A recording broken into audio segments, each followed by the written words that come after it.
우리 함께 오늘 말씀 봉독하도록 하겠습니다. 오늘 말씀 욥기 13장 1절부터 19절 말씀까지입니다. 네, 제가 말씀을 봉독하도록 하겠습니다. 나의 눈이 이것을 다 보았고 나의 귀가 이것을 듣고 깨달았느니라. 너희 아는 것을 나도 아노니 너희만 못하지 않으니라.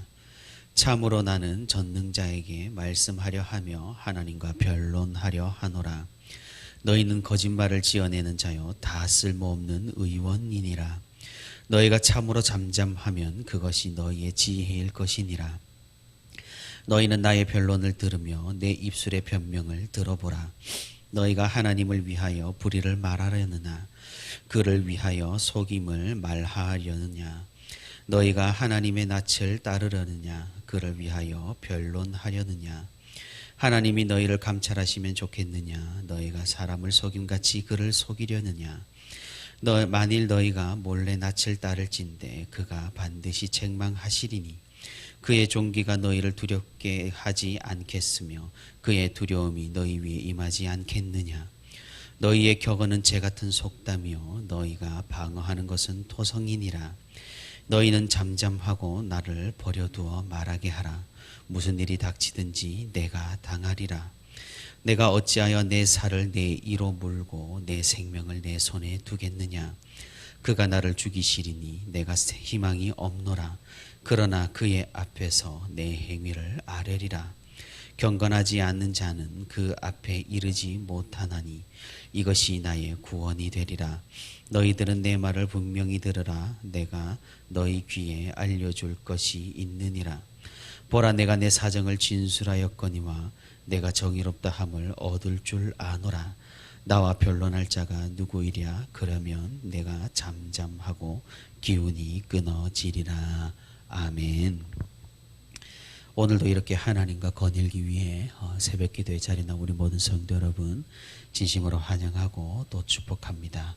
오늘도 우리 함께 말씀 듣는 가운데 말씀을 붙들고 기도하는 가운데 하나님의 크신 은혜와 위로가 풍성히 있기를 주님의 이름으로 소망합니다. 앞선 12장에서 우리가 어제 살펴본 12장에서 욥은 친구들이 주장하는 권선징악의 공식이 잘못되어도 한참 잘못되었음을 주장했습니다. 지금 세상을 살펴보면 반드시 선한 사람이 축복을 받는 것이 아니며 악한 사람이 오히려 득세하여 하나님이 오히려 악한 자들을 축복하는 것 같이 보인다고 욥은 말을 했습니다. 사실 우리가 봐도 그러합니다. 이 세상은 창세 후부터 거짓에 물들어 있기 때문에 오히려 악한 자들이 살기에 매우 적합한 그런 환경입니다. 의인들은 오히려 악인들에게 이용당하고 핍박당하고 고초를 당할 수밖에 없는 그런 상황인 것이지요. 그래서 의인들은 희망이 없고 미래가 암울하기만 합니다. 의롭게 살아봐야 자기만 손해이니 점점 의인들이 사라집니다.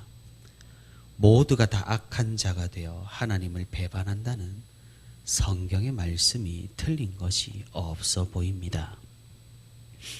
물론 욥은 자신의 억울함을 주장하기 위해서 이 세상의 현실을 고발했습니다.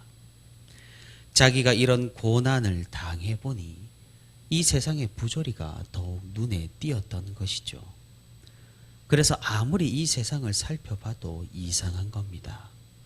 그래서 욥은 모든 짐승에게 물어봐도 공중의 새에게 물어봐도 땅에게 말해봐도 바다의 고기조차도 악인들이 더 형통하다라는 사실을 알 것이라고 말하고 있었습니다. 선하신 하나님께서 창조하시고 그분께서 운행하시고 다스리시는 이 세상이 왜 이리도 악한 것이 많고 악인들이 득세하며 의인들은 고난을 당해야만 하는 것일까요? 우리는 많은 신학적인 질문과 대답을 오갈 수 있겠지만 아주 단순하게 성경에서 그 이유를 찾아볼 수가 있습니다. 이 세상이 악한 채로 남아있는 것은 하나님께서 그렇게 허락하셨기 때문입니다. 그럼 하나님께서는 욥의 말대로 의인들이 고통당하는 것을 즐기시는 그런 이상한 분이신가요? 그렇지 않습니다. 하나님께서는 계속해서 우리 가운데에서 사역을 하고 계십니다. 악인들이 득실되는 이 세상 가운데서 하나님께서는 그럼에도 불구하고 의인들을 남겨두시고 계시는 겁니다. 엘리야 시대 때 바울에게 절하지 않고 남아있던 사람들, 바벨론 포로 시대에 남겨진 사람들, 예수 그리스도께서 십자가 고난을 당할 때 끝까지 따랐던 사람들, 그리고 역사적인 교회 가운데 하나님께서는 오늘까지도 의인들을 남겨두십니다.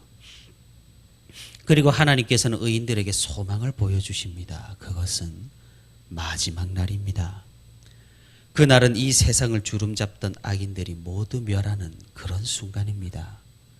공중권세 잡은 자의 권세가 완전히 멸망하고 멸절하는 그런 순간입니다. 의인들의 세상이 비로소 찾아온다라는 것이죠.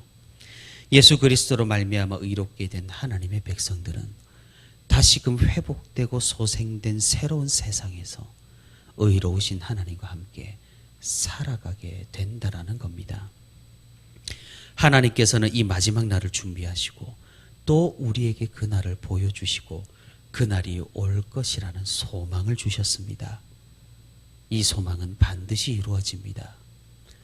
그러니 우리는 이 현실의 어려움과 고난 가운데에서도 희망을 가질 수가 있는 것이죠. 욥과 같은 절망적인 상황 속에서도 우리는 하나님을 의지할 수 있는 소망을 가질 수가 있는 것입니다. 왜냐하면 하나님께서는 선하시며 우리를 위해 변호해 주실 것이며 우리의 생명을 책임져 주실 것이기 때문입니다. 오늘 우리가 함께 있는 본문에서 바로 욥이 이런 점을 고백을 했습니다.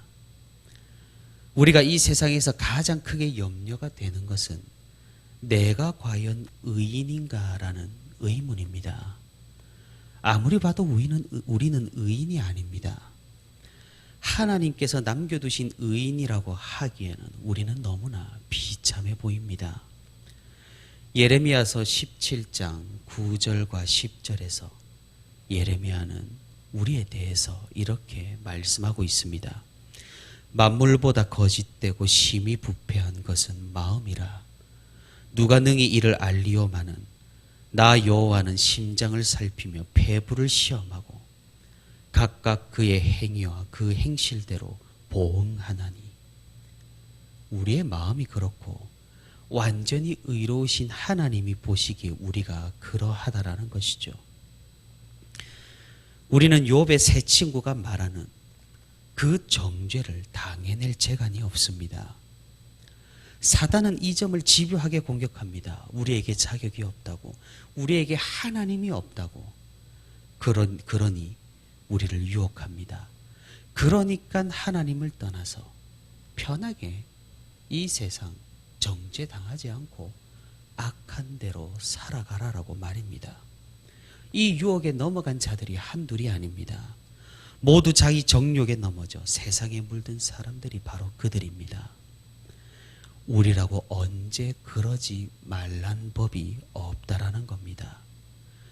지금은 간신히 우리가 교회에 발을 걸치고 있지만 이 연약한 믿음은 언제 사그라들지 너무나 한심하기만 한 것이 바로 우리의 현실입니다.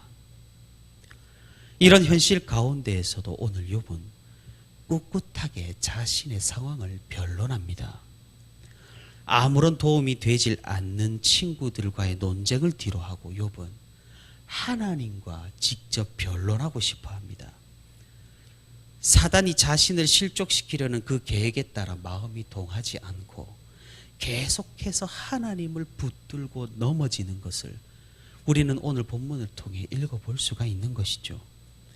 욥이 왜 먼지 한 톨이 없겠습니까? 하지만 욥은 자신에게 먼지가 있다고 할지라도 하나님을 섬기고 하나님을 기억했던 시간들로 인해 하나님께서 자신을 변호해주고 보호해 주실 것을 굳게 믿었던 겁니다. 한마디로 사생결단입니다. 오늘 본문 14절부터 욥의 각오를 구체적으로 우리는 볼 수가 있습니다. 내가 어찌하여 내 살을 내 이로 물고 내 생명을 내 손에 두겠느냐. 들짐승이 먹이를 이로 물고 있는 장면을 말하는 것이죠. 그만큼 죽을 각오를 하고 하나님께 나아가기를 결단한다라는 욥의 비유 말씀입니다. 그리고 15절입니다. 그가 나를 죽이시리니 내가 희망이 없노라. 그러나 그의 앞에서 내 행위를 아뢰리라. 굉장한 각오입니다. 이 세상에 아무리 악인들이 득세하고 의인이 핍박받는 상황이 온다고 할지라도 욥은 그런 희망이 없는 상황에서도 자신이 억울한 고통을 당하는 그런 환경에서도 하나님을 끝까지 붙들겠다는 그런 각오입니다. 이 15절을 조금 유연하게 다시 번역을 해보자면 그가 나를 죽이시더라도 나는 그에게 소망을 두리라 라고 해석을 해볼 수 있겠습니다. 우리가 이 세상에서 어디에 끝까지 소망을 두어야 하는지를 깨달을 수 있는 오늘 본문의 말씀들인 셈입니다.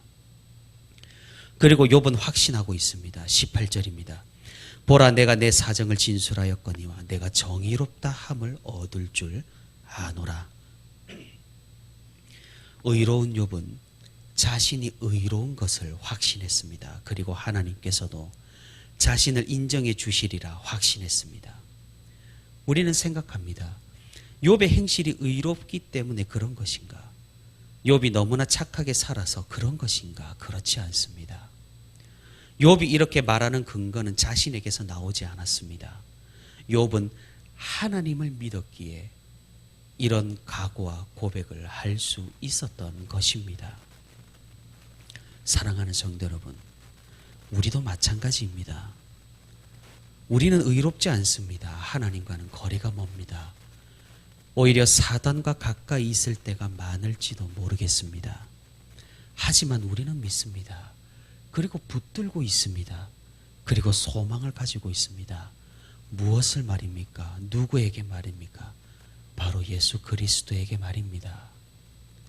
하나님이신 그분께서 우리에게 오셨고 또 우리에게 주셨고 또 우리에게 말씀하셨습니다.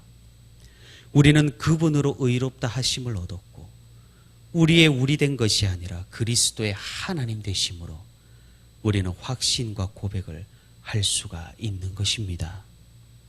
우리는 그리스도로 인하여 그리스도께서 우리를 위해 변호해 하심으로 하나님 앞에 의로운 자로 나아갈 수가 있는 것입니다.